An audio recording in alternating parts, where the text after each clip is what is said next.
You just have to write 11 papers for your ACCA qualification, and this is one of the biggest change. Watch the video to know all the changes about ACCA. I'm Megha Bansali, ACCA and the Indian Chartered Accountant.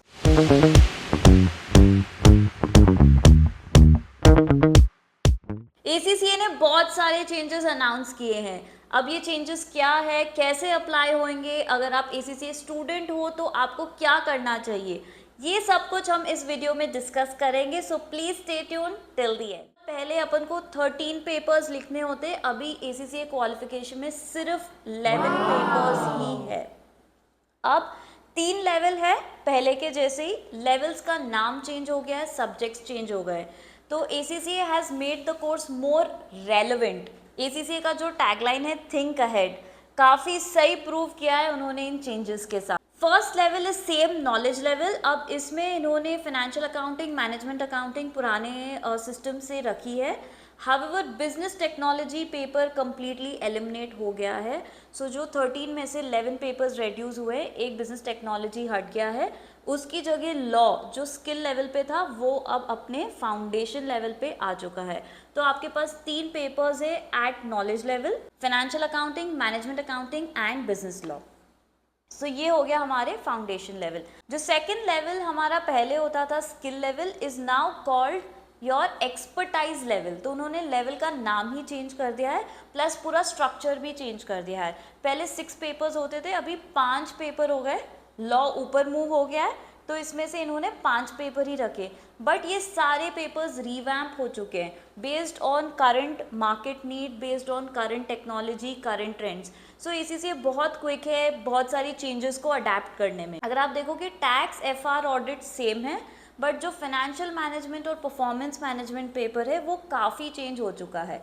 Specially अगर मैं performance management की बात करूं तो performance management का अभी नाम हो गया है performance with data analytics, which is quite relevant, quite trending. अभी डेटा एनालिटिक्स के बिना अपन कुछ एनालाइज नहीं कर सकते, कोई फाइनेंशियल डिसीजन मेकिंग नहीं ले सकते. तो ये सब कुछ आपके करिकुलम में ही इंटीग्रेटेड है, तो आपको डेटा एनालिटिक्स की अलग से कोई कोर्स करने की ज़रूरत नहीं है. नेक्स्ट जो चेंजेस हुआ है, फाइनेंशियल मैनेजमेंट अब हो गया फाइनेंस एंड इन्वेस्टमेंट. तो काफ़ी रेलेवेंट है, मे बी कंटेंट सिमिलर रहेगा. तो ये हो गया हमारा second level, expertise level.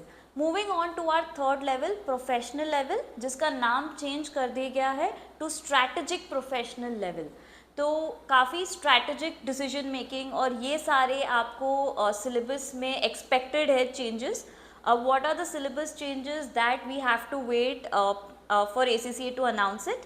But however if I have to talk in terms of the paper structure, same like before. तो अपने पास कंपलसरी पेपर्स थे, अभी भी 2 कंपलसरी पेपर्स हैं. Strategic business leader remains the same. Second जो strategic business reporting paper था, जो मेरा फेवरेट पेपर था इनफैक्ट, उसको चेंज कर दिया गया है to business and sustainability reporting. तो lot of changes expected here. Let's see क्या चेंजेस है. Challenging for us also as a tutor to restudy the entire subject. And now मैं अगर ऑप्शनल पेपर्स की बात करूँ, यहाँ पे एक पेपर डिडक्ट कर दिया गया है. पहले अपन को 2 ऑप्शनल पेपर्स चूज़ करने होते हैं, अभी सिर्फ 1. तो आपकी area of expertise remains only 1. But guys remember, आपको एक पेपर कंपलसरी है लिखना. अगर आप उससे ज़्यादा लिखना चाहते हो, you want to gain more knowledge, you are open to writing more papers from your optional papers. अब इन ऑप्शनल पेपर्स में एक ऑप्शन बढ़ाया गया है which is your data science paper. Again quite relevant, quite required by the finance industry. बाकी 4 papers still remain the same: your taxation, audit, financial management and performance management. ये 4 papers same है, एक additional आपको optional paper दिया गया है. ये तो हो गई हमारे एग्जाम स्ट्रक्चर की चेंजेस. अब इसमें और क्या चेंजेस ACCA ने अनाउंस किया है. सेकेंड चेंज जो ACCA ने अनाउंस किया है कि पहले हमारे पास एक ही मॉड्यूल होता था, EPSM मॉड्यूल. अब हमारे पास 3 कंपलसरी मॉड्यूल हो गए हैं जो हमको हर लेवल के साथ कंप्लीट करने पड़ेंगे. तो जैसे ही आपका नॉलेज लेवल ख़त्म हुआ, उसके साथ आपको एक मॉड्यूल फिनिश करना है, which is called responsive business management. Post completing this module, you can also get a high diploma certificate or the CAT certificate. अगर आपने ये 3 पेपर प्लस मॉड्यूल कंप्लीट किया है तो आप CAT सर्टिफिकेट के लिए अप्लाई कर सकते हो। अब मैं सेकेंड लेवल की बात करूँ तो एक्सपर्टाइज लेवल में कंपल्सरी मॉड्यूल ऐड किया गया है which is digital tech and innovation, which is I think quite need of the hour. We as finance professionals sometimes lag behind because of less of technology knowledge. तो वो gap भी ACCA ने bridge कर दिया है, which is so beautiful because now we don't have to look at other courses to add value to ourselves. ACCA qualification itself will be wholesome where you will get all the technological updations also. Last level की मैं बात करूँ तो strategic professional level में भी एक module add किया गया है which is ethics and sustainability leadership. तो अब आपको ACCA मेंबर बनने के लिए क्या क्या रिक्वायरमेंट है? 11 papers, 3 modules plus 36 months of practical training. So 36 months of practical training remains the same. Papers have reduced, 2 paper कम कर दिए गए, 2 ऑनलाइन कोर्स बढ़ा दिए गए, तो ओवरऑल वैसे बैलेंस कर दिया गया है. अब अगर मैं PR की बात करूं तो PR के रिक्वायरमेंट में भी थोड़ी सी चेंजेस है. अगर आप 36 मंथ्स ऑफ प्रैक्टिकल एक्सपीरियंस को अगर अपन देखते हैं तो now mandatory 30 months of practical experience है plus 6 months can be gained from additional courses. तो ACCA कुछ और एडिशनल कोर्सेज लॉन्च करने वाला है. अगर आप वो कोर्सेज स्टडी करते हो तो it will be equivalent to 6 months of PR. So PR में थोड़ी सी फ्लेक्सिबिलिटी और बढ़ाई गई है. So overall, if I have to say in terms of the changes, they look pretty good. They look quite updated. उन्होंने बहुत सारी demands of employment, बहुत सारी technological gaps, ये सबको bridge करने की कोशिश की है from this change in the qualification, which looks very nice and makes the qualification more employable.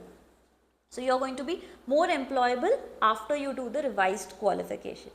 Next question is कि ये कब से एप्लीकेबल है? ये सारे चेंजेस जुलाई 2027 से एप्लीकेबल है. सो अभी अपने पास बहुत टाइम है, 2 इयर्स है. तो अब 2 इयर्स में अपन को क्या करना है, क्या एक्सपेक्टेशंस अपन रख सकते हैं ACCA से? सो फर्स्ट ऑफ ऑल जो चेंजेस होंगे इनकी क्या डिटेलिंग है, ट्रांजिशन कैसे होगा, ये सब अगस्त 2025 टू नवंबर 2025 में अनाउंस किए जाएंगे. So lot of updation, lot of news to stay updated with. तो अगस्त से लेके नवंबर में सारे चेंजेस अनाउंस किए जाएंगे.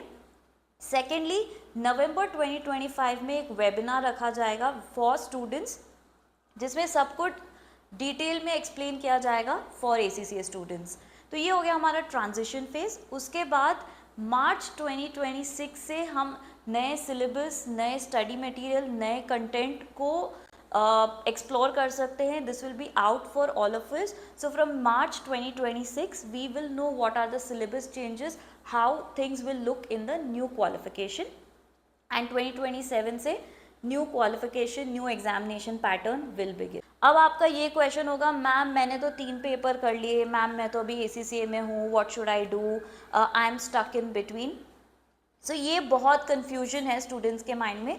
टू क्लियर दिस, ACCA ने एक टूल भी लॉन्च किया है which will help you understand how your current status will look at in the new qualification. तो अगर आपको इसका लिंक चाहिए, please drop a comment below and I'll share the link from where you can get this tool and from where you can get idea on how your qualification will look like in the new system. So briefly, these are the changes with the qualification, with the EPSM module, with the PER and how the transition will look like. अगर आपको और कोई doubts है, आपको कोई confusion है, please feel free to reach out to me and I'll be very happy to guide you. Please drop a comment below on how you are finding the new changes in the ACCA structure, and if you have any queries also do let me know. I'll be coming up with a lot more new videos on the syllabus change and the structure change. So guys, please stay tuned to my channel. Do not forget to subscribe so that you don't miss out on the latest update. I'll be back with all the ACCA information. Till then, take care. See you all.